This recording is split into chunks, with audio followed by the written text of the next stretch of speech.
হলো রে মন, গড়ো নতুন জীবন। পিতার কাজের জন্য তোমরা তৈরি হও এখন। এই সময় তোমরা আর অবোধ হইও না।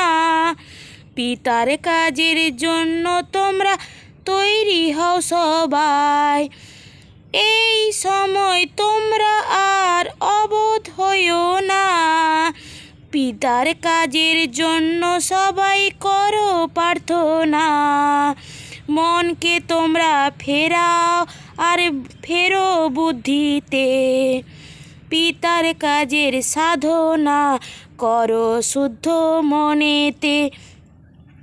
পিতা মোদের প্রেম করে গুরুরই সমান। পিতা মোদের সাথে আছে সাক্ষী প্রমাণ। পিতা মোদের প্রেম করে গুরুরই সমান। পিতা মোদের সাথে আছে সাক্ষী প্রমাণ।